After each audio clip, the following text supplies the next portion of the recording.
¿Por qué llega a Boulogne-sur-Mer? Bueno, Que vos tuviste. es muy sencillo, sí. No es tan complejo. Usted sabe que él hasta 1830 estuvo radicado en Bruselas. ¿Te gustó esa que te conté? Sí, buenísima. Y bueno, yo por eso fui a Nápoles, porque seguí toda la ruta de San Martín en Europa. Y no hay ningún testimonio en Nápoles que haya estado, ni siquiera una placa. Pero bueno, dije, por lo menos me paré en el puerto y dije, aquí estuvo Acá seguro que el amigo. estar, claro. Estuvo el amigo. ¿Viste? Bueno, voy documentando, usted sabe que tengo un archivo fílmico. Sí. En 1830 San Martín se encuentra en Bruselas. Y usted siempre me pregunta por el hermano. Favor. No me pregunte otra vez, me adelanto y le cuento. Ahí estuvo Justo Rufino, viviendo con él. Justo Rufino. Resulta que después usted me despertó una inquietud, estuve investigando bien qué es lo que hacía. Más allá de algunos acuerdos de logia. San Martín no podía entrar en Francia, estaba medio vedado, hizo algunas gestiones, hasta que consiguió pasaporte para radicarse en París. Pero San Martín ahí estuvo operando porque su hermano tenía unas deudas de juego. Y operó para que pudieran esperarlo para pagar las cuentas. Pero no era hacendado con una estancia a las afueras de Bruselas, don Rufino. No. Y si tenía alguna propiedad, estaba empeñado por el juego. Ya estuve siguiendo bien la biografía, los documentos de José Pacífico Otero y un dato que se me había escapado. Pero una cosa pasajera. Tenía algunas deudas, entonces intercedieron por algunos amigos. Porque se la salvaron. Y claro, pues la masonería de la perfecta amistad, le permití en Bruselas, usted sabe que hizo la famosa medalla esa que acuñaron, de San Martín de perfil. La cuestión es que después de ciertas gestiones consigue San Martín consigue el pasaporte, se llamaba antes, radicarse en París, en 1830. Entonces esa es la época en la cual su hija conoce a Mariano Severo Balcarce, que era el agregado, que era médico en realidad, pero era agregado de la Confederación en Europa, y la chica se enamora y se casan. Entonces ella empieza ahí en Francia, en París, a armarse su pequeña familia. Nacen las dos nietas. Así va transcurriendo la vida de San Martín, y hasta que en 1848 estalla una revuelta popular muy fuerte en Francia, en París, fundamentalmente conocida como la Revolución de los Comuneros. Es decir, los cuarteles más alejados del centro vivían en una pobreza total, extrema pobreza, y la parte histórica y aquellos que todavía, aún a pesar de la revolución, vivían cortesanamente, grandes palacios y fiestas. Esto hizo que hubiera algunas revueltas muy fuertes, con avasallamiento de propiedades y riesgo de vida de las familias acomodadas. Entonces San Martín, que en realidad ya tenía un buen pasado porque don Alejandro Aguado, que había sido su protector financiero y que había muerto, le había dejado gran parte de sus bienes, tenía un relativo buen pasar. Él vivía en la casa de Grand Bourg. Si bien eran las afueras, también tenía una propiedad en el centro de París. La cuestión es que la situación empeora, esto está muy bien documentado, los disturbios, se producen algunas represiones ahí por parte de la policía gala y hay muertos. Entonces, para salvaguardar la seguridad de la familia, San Martín recuerda y le da instrucciones a su yerno que tiene un amigo, un conocido, con el cual mantenía correspondencia, que era un bibliotecario radicado en Boulogne-sur-Mer, que tenía una propiedad amplia. Entonces hacen los contactos del caso, imagínense usted, una semana hasta que vaya la carta, hasta que vuelva, hasta que toman la decisión de abandonar la plácida residencia de Grand Bourg. Le habrá costado mucho, ¿no? Porque ahí tenía su jardín, tenía su taller, despuntaba el vicio ahí, y le habrá dolido mucho, pero se fueron. ¿Por qué? Porque siempre había un reaseguro en la saga histórica de las relaciones sanmartinianas. Si la situación se complicaba y la pólvora encendía el fuego en toda Francia, era fácil de Boulogne-sur-Mer solamente subirse un barco y cruzar el Canal de la Mancha para estar en Inglaterra, donde tenía sobrados contactos de mucha época.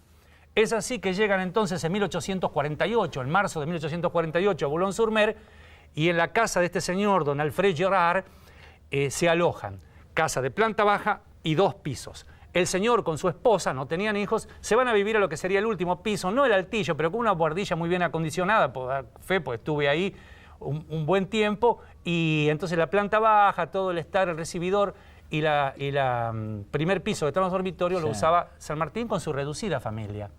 Entonces así como llega a Boulogne-sur-Mer, donde ya sí su salud empieza a resentirse, pero donde él recoge todo el amor de su pequeña familia, no solo de su hija, que eran ya sus ojos afectados por cataratas, sino también sus nietas, que lo tomaban de sus manos y lo llevaban a hacer sus paseos por la costa del Canal de la Mancha, donde él recordaba, cuando le pegaba el viento marino, las épocas en las cuales navegaba rumbo al Perú, es decir, un poco en sus memorias, ¿no? Del paraíso Así que al Callao. claro, y él ahí recibe pocas visitas, pero su vista se va perdiendo y hay una interesante secuencia de cartas con el mariscal don Ramón Castilla, a la sazón presidente en esa época del Perú, que lo invita a venir a morir al Perú. Y le dice que ella no está para esos achaques y para largos viajes y que bueno, que lo perdone, que no va a poder dejar los huesos en el Perú. ¿Así? ¿Literalmente? Claro. ¿Y sabe qué? Y ya su vista no responde. Entonces, en una de sus cartas le expresa que siente mucho ya él no poder escribir de puño y letra, sino que tiene que dictar y que alguien escriba la correspondencia. Y ese alguien era el señor Gerard, que le escribía. El que le prestó el lugar en la casa. Y que le leían los periódicos porque ya no veía, tenía cataratas. ¿Y él cómo llega a sus últimos días? ¿Lúcido plenamente?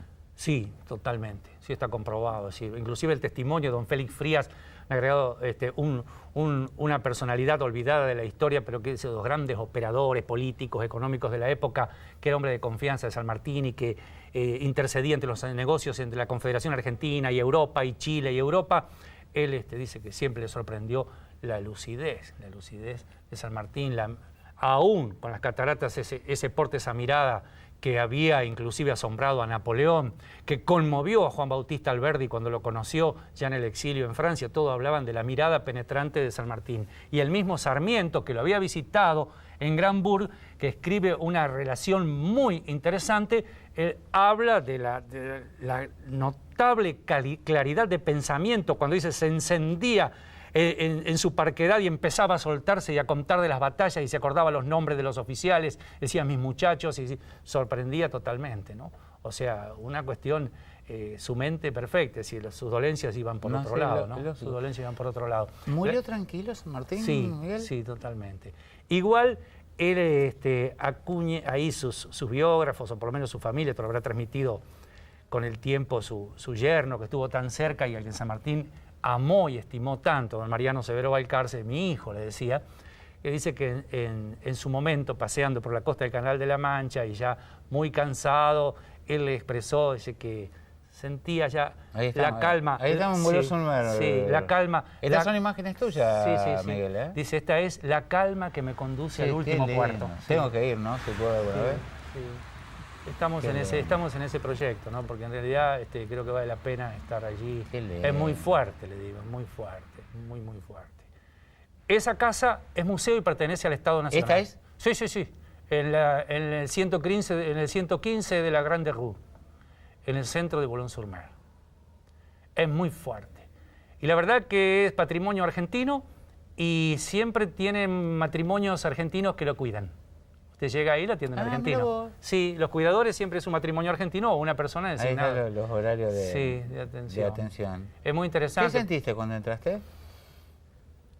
No me acuerdo qué sentí, lo que sí sé que no me quería ir más. El señor tenía que cerrar a las 5 de la tarde y creo que me corrió. Pues yo llegué a las 10 de la mañana y me quedé todo el día. Y antes de irme le digo, Juan Carlos... ¿Ese era un patio interno? Sí, un patio interno hermoso. Le digo, Juan Carlos, me hace un favor, ¿no me presta una pala? Sí, cómo no. Y fui al patio y le pedí una bolsa de nylon y me traje una palada de tierra de Boulogne-sur-Mer y la guardo en mi casa como un tesoro. Porque sé que pensé que no sé si alguna vez voy a volver, porque no es fácil, yo decir, mañana me voy a Boulogne-sur-Mer. Sí, no, totalmente.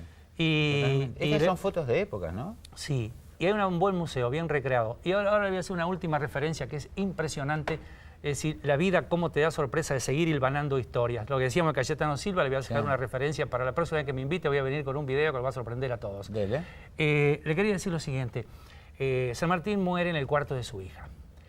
Si bien las dos habitaciones dan hacia la avenida, hacia la Grande Rue, la calle Grande, siempre por la posición del sol, la habitación de su hija está más iluminada y él siempre pedía que lo pasen ahí, se ponía junto a la ventana porque le dan mejor los rayos del sol. Boulogne-sur-Mer es un lugar frío en invierno, al costado del Canal de la Mancha, y él muere en la habitación de su hija, ahí, en esa cama. ¿Los muebles han sido reemplazados? ¿No son los originales porque están en Buenos Aires? Están en Buenos Aires, la nieta se los donó al gobierno argentino, están en Buenos Aires los originales. ¿El resto está recreado tal cual? Sí, porque la hija acompañó con un planito a mano alzada cómo estaban los muebles, por eso en el Museo Histórico Nacional están puestos así. Escúchame, Miguel. Y esta casa nunca fue derrumbada, es la misma. Es la misma. Fue reacondicionada. Una construcción de esa. ¿Sabés por qué te digo eso? Porque yo siempre comento cada vez que puedo y cada vez que estoy con familiares o amigos, que el convento de San Lorenzo debe ser el único que tiene su edificación original. Totalmente. Que no es que la han tirado abajo, eso pasó con la casa de Tucumán, la tiraron abajo. Claro. Entonces, pasó con el Cabildo, la cortaron para hacer las dos diagonales. Todo reconstruido. Sí, sí. No, eso es una construcción notable, el estilo francés, bien sólida. ¿Hay últimas palabras de San Martín? No tanto. No, él se descompensa a las 2 de la tarde, hora de Francia, y tiene unos espasmos, salen corriendo a buscar al médico y el hombre cuando llega ya muere en silencio. Se queda dormido. Después de ser del velatorio fueron como 3 días. Sí, ¿Vio cómo era antes? Usted me contó. Sí. Un minuto nos queda, Miguel. ¿Se veía venir el desenlace o fue una cosa de los últimos días? No, el médico dice que no, porque había tenido varios cuadros similares y siempre salía. De hecho, con un poco de laudanum, un poco de opio, por ahí salía, tenía ahogos, pero el médico dice, yo pensé que salía otra vez. Y no, había salido de peores. Entraba en un sopor, como decía, se muere, y salía. O sea, imagínense a esa altura de la vida, con todo lo que había hecho este hombre, y vivir hasta los 72 años, era una rareza total, era motivo de estudio. Pero la gente, los militares antes se morían jóvenes, 40, 50 años, y de 50 años parecían ya ancianos, de andar a los tiros y a caballo por toda América. Bueno, otro día le cuento lo del soldado, del granadero Juan Rabuffi, que fue a Boulogne-sur-Mer a un homenaje a San Martín en 1906, cuando inauguraron el monumento ese que está todo ametrallado por la Segunda Guerra Mundial, y el pobre Rabuffi tuvo una infección y se murió. Y esto es frente al Canal de la Mancha. Sí, y quedó sepultado en Boulogne-sur-Mer. Pero ahora sí, encontré dónde están los restos en la Argentina y yo prometí ir a hacer un homenaje a ese lugar, otro día le cuento. Gracias, Miguel. Este es el monumento que está a la orilla del Canal de la Mancha. Que hay 3 iguales, La Plata, Rosario, Boulogne-sur-Mer. La Plata, Rosario y Boulogne-sur-Mer. Sí, señor. Preste atención ahí. No, está indicando con el dedo, está con la bandera ya elevada. Gracias. Hasta pronto. Un fenómeno, ¿eh? Gracias. Un fenómeno. Señores, continuamos esta recorrida por el sur de Santa Fe, el norte de la provincia de Buenos Aires. Bueno, y de tanto en tanto nos damos estos lujazos. ¿Me va a regalar una réplica de ese cuadro que usted parece San Martín? Sí, te la mando. Sí, tengo que hacer un desagravio porque eso no se la dejo pasar. Pero esa es una hora, ahora te cuento porque es una broma. Señores, seguimos en contacto, así que pues bien, será hasta entonces. Me va el color, si es natural.